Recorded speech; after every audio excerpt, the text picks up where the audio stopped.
The use of dangerous widowmaker cords is addressed in the National Electrical Code, specifically in Section 517.16b. This section mandates that receptacles installed on a premises where portable generators are intended to be connected must be equipped with a listed locking type device. The purpose of this device is to prevent the plug from being withdrawn while the generator is in operation. This safety measure is crucial to avoid potential electrical hazards. In addition to Section 517.16b, Section 250.140h of the National Electrical Code addresses the connection of the neutral conductor. It stipulates that if a neutral conductor is supplied by a grounding electrode conductor, the grounded conductor must not be disconnected at any point within the system. This requirement ensures the continuity of the neutral path, which is essential for proper electrical system operation and safety. The application of Section 250.140h means that the neutral conductor from the generator must be connected to the neutral conductor of the lift station. This connection is required regardless of whether the generator is actively operating or not. Maintaining this connection is vital for preventing voltage imbalances and ensuring a stable reference point for the electrical system. The concern regarding the use of a female 4-prong 50-amp receptacle for connecting a temporary generator stems from the potential for creating a dangerous situation. The National Electrical Code mandates the use of a listed locking type device to prevent accidental disconnection of the generator while it's running. Additionally, the code requires the neutral conductor from the generator to be connected to the neutral conductor of the lift station. These requirements are in place to protect against electrical shock and other hazards. The presence of an Underwriters Laboratories, also known as UL, sticker on the control box does not automatically override the inspector's responsibility to ensure safety and code compliance. The inspector retains the authority to assess the electrical installation and require corrections if it's deemed dangerous or not in compliance with the applicable codes and standards. The inspector's primary concern is the safety of the installation, and they have the right to enforce code requirements to mitigate potential risks. The National Electrical Code sections in question are detailed as follows. Firstly, 517.16b states that receptacles installed on a premises where portable generators are to be connected shall be provided with a listed locking type device that prevents the plug from being withdrawn when the generator is operating. Secondly, 250.140h states that if a neutral conductor is supplied by a grounding electrode conductor, the grounded conductor shall not be disconnected at any point in the system. Understanding these code sections is essential for ensuring the safe and compliant installation of generator connections. The importance of using a listed locking type device cannot be overstated. These devices are designed to securely hold the plug in place, preventing accidental disconnection due to vibration or other factors. This is particularly important in applications where the generator is providing essential power, such as in a lift station. Accidental disconnection could lead to a loss of power and potential damage to equipment. The requirement to connect the neutral conductor from the generator to the neutral conductor of the lift station is also crucial for safety. This connection ensures that the neutral path is continuous, providing a stable reference point for the electrical system. Without this connection, voltage imbalances can occur, which can damage equipment and create a shock hazard. It is important to note that the National Electrical Code is a comprehensive set of standards that covers a wide range of electrical installations. It is essential for electricians and inspectors to be familiar with the code and to follow it carefully to ensure the safety of electrical systems. The code is updated regularly to reflect changes in technology and best practices. In the context of generator connections, the National Electrical Code provides specific guidance on how to safely connect a generator to a building's electrical system. This guidance includes requirements for the type of receptacle to use, the size of the conductors to use, and the grounding and bonding requirements. By following these requirements, it is possible to safely connect a generator to a building's electrical system and provide backup power in the event of a power outage. It is also important to consider the specific requirements of the local jurisdiction. Some jurisdictions may have additional requirements for generator installations, such as requiring a permit or inspection. It is important to check with the local authorities to determine what requirements apply in a particular area. In summary, the National Electrical Code provides clear guidance on how to safely connect a generator to a building's electrical system. By following these guidelines, it is possible to provide backup power in the event of a power outage while minimizing the risk of electrical shock or other hazards. The use of a female 4-prong 50-amp receptacle for connecting a temporary generator is considered dangerous due to the potential for creating a widowmaker situation. This refers to a configuration where both ends of a cord have male plugs, which can expose live electrical conductors. Such a configuration poses a significant risk of electric shock if someone comes into contact with the exposed prongs.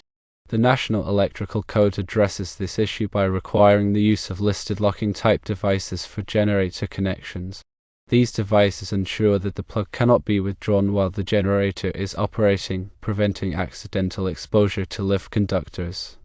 The code also mandates the connection of the neutral conductor from the generator to the neutral conductor of the lift station, which is essential for maintaining a stable and safe electrical system. The inspector's role is to ensure that the electrical installation complies with the National Electrical Code and is safe for use. The presence of a UL sticker on the control box does not relieve the inspector of this responsibility. If the inspector believes that the use of a female 4-prong 50-amp receptacle is dangerous, they have the authority to require that it be corrected, regardless of the UL listing. The relevant sections of the National Electrical Code, including 517.16b and 250.140h, provide specific requirements for generator connections and neutral conductor connections, respectively. These sections are designed to ensure the safety of electrical systems and prevent potential hazards.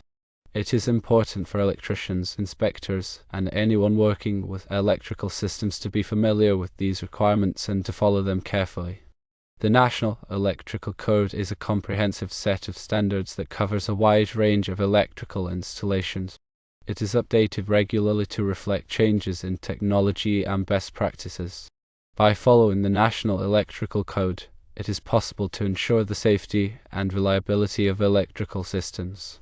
In the context of generator connections, the National Electrical Code provides specific guidance on how to safely connect a generator to a building's electrical system. This guidance includes requirements for the type of receptacle to use, the size of the conductors to use, and the grounding and bonding requirements. By following these requirements, it is possible to safely connect a generator to a building's electrical system and provide backup power in the event of a power outage. It is also important to consider the specific requirements of the local jurisdiction.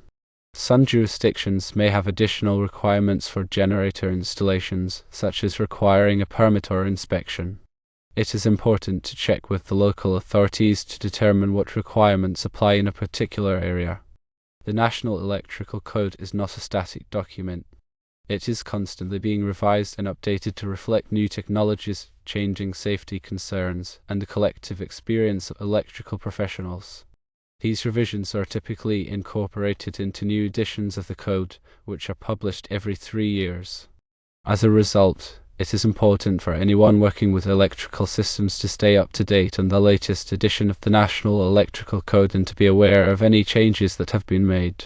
In addition to the National Electrical Code, there may be other applicable standards and regulations that need to be considered when installing or maintaining electrical systems. These may include standards from organizations such as Underwriters Laboratories, the Institute of Electrical and Electronics Engineers, and the National Fire Protection Association. It is important to be familiar with all of the applicable standards and regulations in order to ensure that electrical systems are installed and maintained safely and in compliance with all applicable requirements. The National Electrical Code is a complex and comprehensive document, and it can be challenging to understand and apply all of its provisions. For this reason, it is often helpful to consult with a qualified electrical professional who has experience working with the code. A qualified electrical professional can provide guidance on how to interpret the code and how to apply it to specific situations. They can also help to ensure that electrical systems are installed and maintained in compliance with all applicable requirements. In conclusion, the National Electrical Code is a vital resource for ensuring the safety and reliability of electrical systems. By following the code and consulting with qualified electrical professionals, it is possible to minimize the risk of electrical shock, fire, and other hazards. The National Electrical Code, or NEC, is a set of standards published by the National Fire Protection Association for the safe installation of electrical wiring and equipment in the United States. While it's not law itself, it's widely adopted by states and municipalities for legal enforcement. The NEC addresses various aspects of electrical safety, including wiring methods, overcurrent protection, grounding, and equipment installation. Compliance with the NEC is crucial for protecting people and property from electrical hazards. The purpose of the NEC is to establish a minimum standard for electrical safety. It's not intended to be a design manual or a substitute for qualified electrical expertise. The NEC provides practical safeguards against hazards arising from the use of electricity. It covers electrical conductors, equipment, and raceways, signaling and communications conductors, equipment, and raceways, and optical fiber cables and raceways for premises wiring. It also addresses installations in specific occupancies such as hazardous locations, healthcare facilities, and recreational vehicles. The NEC undergoes regular revisions to keep up with new technologies and safety concerns. A committee of experts, including electrical engineers, contractors, inspectors, and manufacturers, reviews and updates the NEC every 3 years. These revisions may involve adding new requirements, modifying existing ones, or deleting obsolete provisions. Staying current with the latest edition of the NEC is essential for anyone involved in electrical work. The NEC is organized into chapters, articles, and sections. Chapters cover broad topics such as general requirements, wiring and protection, wiring methods and materials, equipment for general use, special occupancies, special equipment, and special conditions. Articles provide more specific requirements within each chapter. Sections address individual aspects of an article in detail. The NEC uses a numbering system to identify each provision.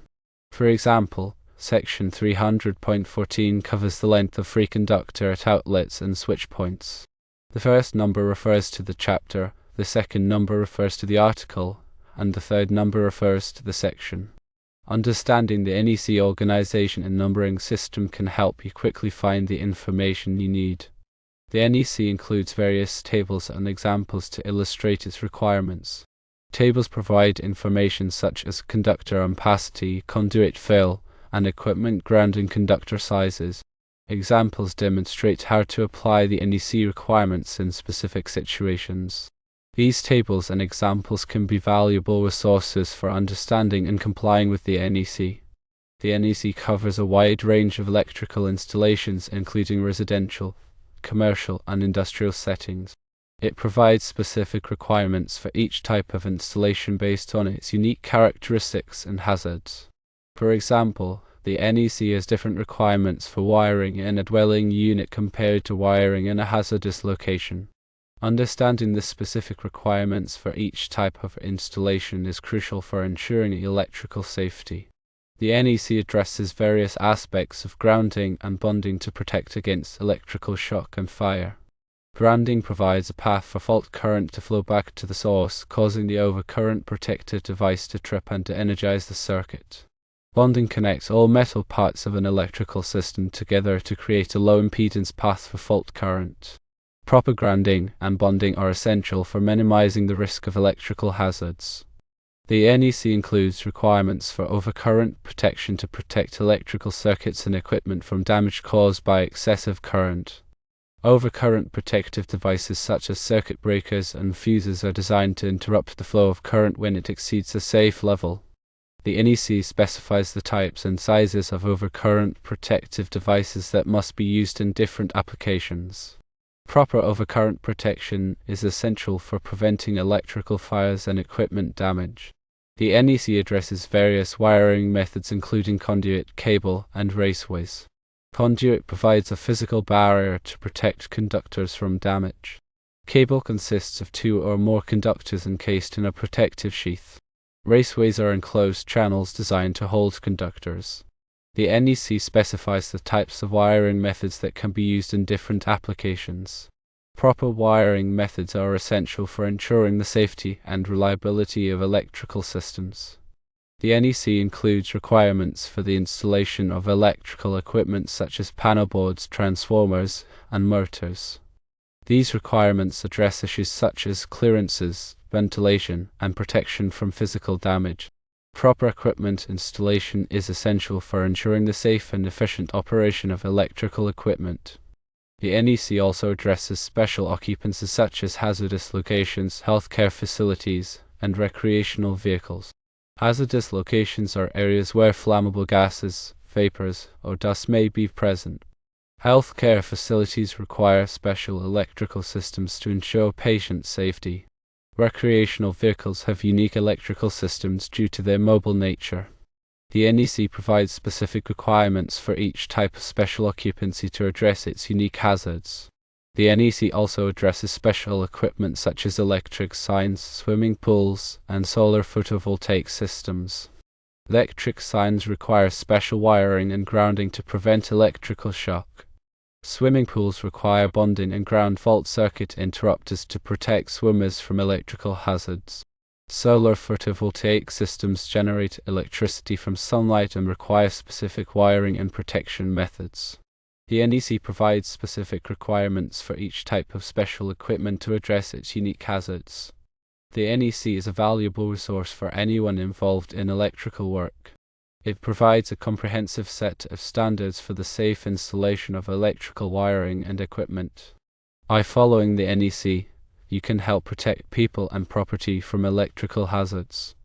Remember to consult the latest edition of the NEC and seek guidance from qualified electrical professionals when necessary.